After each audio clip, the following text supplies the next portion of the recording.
Hi guys, ഇന്ന് ഇന്ത്യയിലെയും ചൈനയെ കുറിച്ച് ഏറ്റവും വലിയൊരു അപ്ഡേറ്റ് ആണ് നമ്മൾ നോക്കാൻ പോകുന്നത്. അപ്പോൾ ഇന്ത്യ ചൈന പ്രശ്നം എന്ന് പറയുമ്പോൾ എല്ലാവരുടെ മനസ്സിലും ഓർമ്മ വരുന്നത് ഹിമാലയ തുടങ്ങിയ അരുണാചൽ പ്രദേശ് വരെയുള്ള ആ പ്രശ്നങ്ങളായിരിക്കും. നമ്മൾ ഗാൽവാനിൽ പ്രശ്നമുണ്ടായിരുന്നു, ഇങ്ങനെയുള്ള അതിർത്തി പ്രശ്നങ്ങൾ. എന്നാൽ 2019 തൊട്ട് നമ്മൾ നോക്കുകയാണെങ്കിൽ അതായത് ഇവിടെ മാത്രമല്ല നമ്മൾ ഓഷ്യൻ സമുദ്രങ്ങളിലും ഈ ഒരു പ്രശ്നം ഉള്ളതായിട്ട് കാണുന്നു. 2019 വരെ നമ്മൾ അതിനു മുമ്പ് നമ്മൾ എടുത്തു നോക്കുകയാണെങ്കിൽ ഇവിടുന്ന് മലാക്ക സ്ട്രേറ്റ് വരെ നമ്മൾ കംപ്ലീറ്റ് ഡോമിനൻസ് ഇന്ത്യൻ ആർമിയുടെ കയ്യിലുണ്ടായിരുന്നു. അതുപോലെ തന്നെ ഇന്ത്യൻ ഓഷ്യനും ഇന്ത്യൻ ആർമിയുടെ കൺട്രോളിലായിരുന്നു. അങ്ങനെയുള്ള സ്ഥലങ്ങളായിരുന്നു കൂടുതൽ ഇന്ത്യൻ ഗവൺമെന്റും ഇന്ത്യൻ ആർമിയും അതുപോലെ തന്നെ ഇന്ത്യൻ നേവിയും കൂടെ ഇതുവരെയും ഫോക്കസ് ചെയ്തുകൊണ്ടിരുന്നത്. പക്ഷെ 2019 തൊട്ട് പിന്നീടുള്ള കാലങ്ങൾ നമ്മൾ എടുത്തു നോക്കുകയാണെങ്കിൽ ചൈന കൂടുതലായിട്ടും നമ്മുടെ ഈ മലാക്ക സ്ട്രേറ്റ് ആയിക്കോട്ടെ, ഇന്ത്യൻ ഓഷ്യൻ ആയിക്കോട്ടെ, ഇവിടെയെല്ലാം ഡോമിനൻസ് കാണിക്കാൻ തുടങ്ങി. അവരുടെ വലിയ വലിയ ഷിപ്പുകളായിക്കോട്ടെ, അതുപോലെ തന്നെ സ്പൈ ഷിപ്പ് അടക്കം ശ്രീലങ്കയിലോട്ടും മാലദ്വീപ്സിലോട്ടൊക്കെ അയച്ച് അവിടെ പാർക്ക് ചെയ്യാനും ഉള്ള ഫെസിലിറ്റി എല്ലാം അവർ ആ ഗവൺമെന്റ് എടുത്ത് ചോദിക്കുകയും അത് അവർ മെല്ലെ മെല്ലെ സാധിച്ചെടുത്ത് 2019 തൊട്ട് തന്നെ അവർ ഡോമിനൻസ് കാണിക്കാൻ തുടങ്ങി. അപ്പോൾ തൊട്ട് തന്നെ ഇന്ത്യൻ നേവിയും ഇന്ത്യൻ കോസ്റ്റ് ഗാർഡ് സെക്യൂരിറ്റിയും ഇനി നമ്മളും ഈ ഡോമിനൻസ് അങ്ങോട്ട് കാണിച്ചു കഴിഞ്ഞാൽ സൗത്ത് ചൈനീസ് സീയിലോട്ടൊക്കെ നമ്മുടെ ഡോമിനൻസും ഉണ്ടെങ്കിൽ മാത്രമോ ചൈനയുടെ ഇവിടത്തെയുള്ള ഡോമിനൻസ് കുറയ്ക്കാൻ പറ്റുള്ളൂ എന്ന് മനസ്സിലായിക്കൊണ്ട് നമ്മൾ മലാക്ക സ്റ്റേറ്റ് വിട്ട് ആ ഒരു സമയങ്ങളിൽ കൂടുതലായിട്ട് മുന്നോട്ട് പോകാൻ തുടങ്ങി. അതിനുശേഷമാണ് പിന്നീട് നമ്മൾ നോക്കുകയാണെങ്കിൽ ഫിലിപ്പൈൻസുമായിട്ട് നമ്മൾ കുറെ എഗ്രിമെന്റിൽ വന്ന് അവിടെ തന്നെ പോയിട്ട് എക്സസൈസ് നടത്തിയത്. അതുപോലെ തന്നെ ജപ്പാൻ, ഫ്രാൻസ്, സ്കോട്ട്ലെല്ലാം നമ്മൾ ഉണ്ട്. അപ്പോൾ ഇവിടെയെല്ലാം തന്നെ നമ്മൾ പോയി അതിനെക്കുറിച്ച് ഡിസ്കഷൻസ് നടത്തുന്നതും അവിടെയെല്ലാം പോയി നമ്മൾ എക്സസൈസ് നടത്തുന്നതും. ഇപ്പോൾ എന്താ സംഭവിച്ചിരിക്കുന്നതെന്ന് വെച്ചാൽ റീസെന്റ് ആയിട്ട് നമ്മുടെ കോസ്റ്റ് ഗാർഡ് ഷിപ്പ് വന്നിട്ട് ജപ്പാനിലോട്ട് പോയി.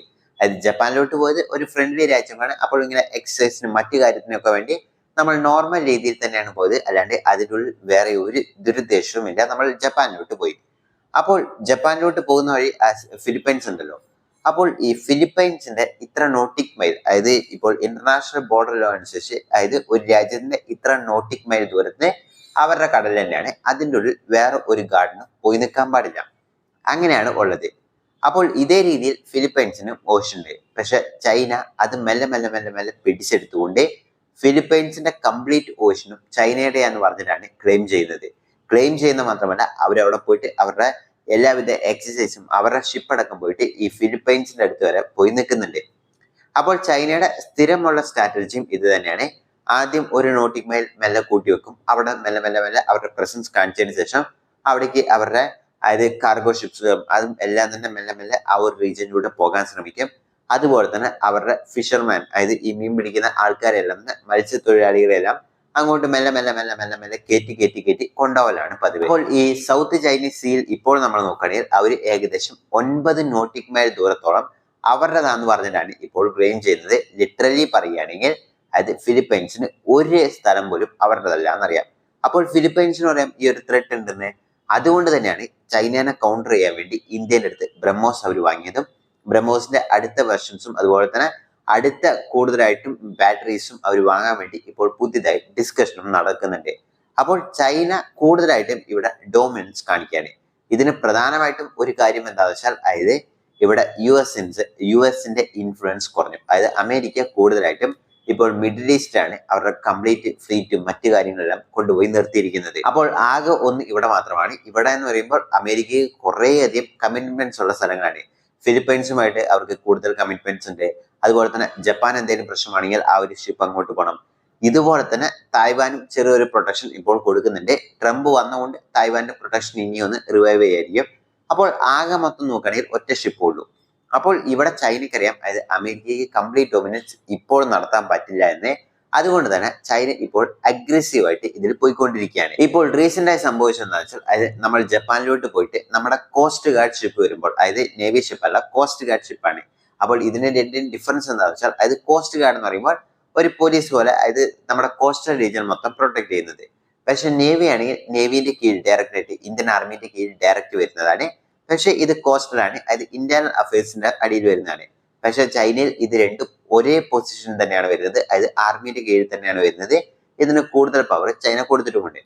അങ്ങനെ ഇപ്പോൾ നമ്മൾ ജപ്പാനിൽ പോയിട്ട് നമ്മുടെ കപ്പൽ തിരിച്ചു വരുമ്പോൾ അതിന് ഒപ്പം തന്നെ ഇവര് ഷാഡോ ആയിട്ട് ഒരു കപ്പലിനെ പറഞ്ഞിരിക്കുന്നു. ഒപ്പം ഏകദേശം ഏറ്റുമുട്ടുന്ന ആ ഒരു റേഞ്ചിലോട്ടാണ് വന്നിരിക്കുന്നത്. അപ്പോൾ ചൈന ഇത് ആദ്യമായിട്ട് ഇന്ത്യനോടല്ല ഇത് ചെയ്യുന്നത്, ഇതിനു മുമ്പ് ഫിലിപ്പൈൻസിനോട് ചെയ്തിട്ടുണ്ട്. അവരൊരു 5 ലൈൻ പ്രിൻസിപ്പിൾ ചെയ്തിട്ടുണ്ട്. ആദ്യം എന്താ ചെയ്യാന്ന് വെച്ചാൽ അതായത് ഇങ്ങനെയുള്ള കപ്പലുകളെ ഒരുമിച്ച് ഫോളോ ചെയ്ത് പോകും, ഇപ്പോൾ ഇന്ത്യ തന്നെ ചെയ്ത പോലെ. രണ്ടാമത്തത് ഇതിനെ ഇച്ചിരി കൂടെ അടുത്തോട്ട് വരാൻ ശ്രമിക്കും. മൂന്നാമത്തത് എങ്ങനെയാണെന്ന് വെച്ചാൽ അതായത് ഇതിനെ കംപ്ലീറ്റ് ആയിട്ടും എൻ സർക്കിൾ ചെയ്തുകൊണ്ട് അവര് ഫോളോ ചെയ്ത് പോകും. നാലാമത്തത് ഇതിനെ ബ്ലോക്ക് ചെയ്തുകൊണ്ട് മുന്നോട്ടും പിന്നോട്ടും ആ രാജ്യത്തിന്റെ കപ്പൽ വിടാത്ത വിധത്തിൽ അവർ ബ്ലോക്ക് ചെയ്ത് വെക്കും. അഞ്ചാമത്തെ രീതി അതിൽ പോയി ഇടിക്കുകയും ആ ഒരു കപ്പലിന് മാക്സിമം ഡാമേജ് ഉണ്ടാക്കുന്ന രീതിയിൽ അവർ പ്രവൃത്തികൾ ഇറങ്ങും. ഇതാണ് ഇവരുടെ സ്റ്റെപ്സ് ഉള്ളത്. ഇത് ഫിലിപ്പൈൻസുമായിട്ട് ഇവർ ചെയ്തിട്ടുണ്ട്. ഫിലിപ്പൈൻസ് അന്ന് ഒതുങ്ങിപ്പോയതാണ്. ഒന്ന് ആലോചിച്ച് നോക്കണം, ഇത്രയും വലിയൊരു കപ്പലും എല്ലാം ഉള്ള രാജ്യമാണ് ഫിലിപ്പൈൻസിന്റെ അടുത്ത് പോയിട്ട് വെള്ളം എറിഞ്ഞും കല്ലെറിഞ്ഞും അതുപോലെ തന്നെ കത്തി വെച്ച് ഭീഷണിപ്പെടുത്തിയും വെള്ളക്കുപ്പി എറിഞ്ഞൊക്കെയാണ് അവരെ ഭീഷണിപ്പെടുത്തിയത്. അത് എത്ര വലിയ രാജ്യം എത്ര ചെറിയ രാജ്യത്തിനെ ഭീഷണിപ്പെടുത്തുന്ന രീതിയും അത് ഒരു അൺമെച്യൂർഡ് ആയിട്ടാണ് അവരവിടെ ബിഹേവ് ചെയ്തത്. അപ്പോൾ അതേപോലെ തന്നെ ആദ്യത്തെ സ്റ്റെപ്പ് ഇപ്പോൾ ഇന്ത്യനോട് ആ ഒരു ഗ്രേ ലൈൻ പോലെ അവരിപ്പോൾ ഫോളോ ചെയ്ത് വന്ന് അവരുടെ ആ ഫിലിപ്പൈൻസ് ബോർഡർ കഴിഞ്ഞപ്പോൾ അവർ തിരിച്ചു പോവുകയും ചെയ്തു. അപ്പോൾ ഇതിൽ ഏറ്റവും കൂടുതൽ ഇമ്പോർട്ടൻസ് നോക്കേണ്ടത് എന്താ വെച്ചാൽ അതായത് ഇന്ത്യയുമായിട്ട് അവർ എപ്പോഴെല്ലാം ഏറ്റുമുട്ടിയോ അപ്പോഴെല്ലാം അവർ പിന്മാറുകയാണ് ചെയ്തിട്ടുണ്ടായിരുന്നത്. അതായത് ഇപ്പോൾ അമേരിക്ക ആയിക്കോട്ടെ ഫിലിപ്പൈൻസ് ആയിക്കോട്ടെ അങ്ങനെയുള്ള രാജ്യങ്ങളെല്ലാം തന്നെ ചൈന ഇങ്ങനെ വരുന്നുണ്ട് എന്നുണ്ടെങ്കിൽ അവർ പരമാവധി ഒരു കോൺഫ്ലിക്റ്റ് ഒഴിവാക്കാനാണ് ശ്രമിക്കുന്നത്. അതുകൊണ്ട് തന്നെയാണ് ഇപ്പോൾ ഫിലിപ്പൈൻസിന്റെ മാക്സിമം റീജിയനും അവരുടെ കൺട്രോളിലാന്ന് പറഞ്ഞ് ഇരിക്കുന്നത്.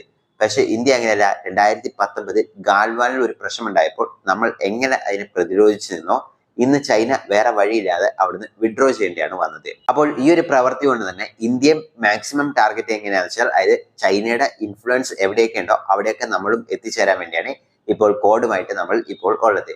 ഇപ്പോൾ കോഡ് അതായത് ഇപ്പോൾ ട്രംപ് വന്നതിന് ശേഷം കോഡ് മീറ്റിംഗ് ഇപ്പോൾ നടക്കുകയാണ്. അപ്പോൾ അതിനെക്കുറിച്ച് കൂടുതൽ അപ്ഡേറ്റ് നാളത്തെ വീഡിയോ നമ്മൾ തരുന്നതാണ്. അപ്പോൾ ആ ഒരു മീറ്റിംഗ് കൂടെ കണ്ടു കഴിയുമ്പോൾ ചൈനയുടെ ഇൻഫ്ലുവൻസ് ഇനി അടുത്ത ലെവൽ എങ്ങനെ ഉണ്ടാവും എന്ന് പറയാൻ പറ്റുള്ളൂ. അപ്പോൾ ഇതിൽ വലിയ രീതിയിലുള്ള ഇതൊന്നുമില്ല. അവര് യഥാർത്ഥത്തിൽ ഈ ഒരു കാര്യം ചെയ്തെന്താണെന്ന് വെച്ചാൽ അതായത് ഞങ്ങളാണ് ഇവിടുത്തെ പവർ, ഇന്ത്യ ഇതിലോട്ട് തലയിടാൻ വരണ്ട, അതായത് ഞങ്ങളുടെ പവർ ഇവിടെ തെളിയിക്കണം എന്നുള്ള രീതിയിൽ മാത്രമാണ് ഇപ്പോൾ അതിനെ ഫോളോ ചെയ്ത് വന്നിരിക്കുന്നത്. ഇന്ത്യയും ഇതിനെ വലിയ രീതിയിൽ മൈൻഡ് ചെയ്തിട്ടില്ല. പക്ഷെ ഇന്ത്യ ഡയറക്റ്റ് ആയിട്ട് ഇവിടെ ഇൻഫ്ലുവൻസ് കൂട്ടി വരുന്നത് അത് ചൈനയ്ക്ക് ത്രെട്ടാന്ന് അറിഞ്ഞുകൊണ്ട് തന്നെയാണ് അവർ ഇപ്പോൾ ഒരു ഭീഷണിപ്പെടുത്തുന്ന രീതിയിൽ ഇങ്ങനെ ചെയ്തിരിക്കുന്നത്. അപ്പോൾ നിങ്ങൾ എന്താണ് ഇതിനെ കുറിച്ച് വിചാരിക്കുന്നത്? കമന്റ് ബോക്സിൽ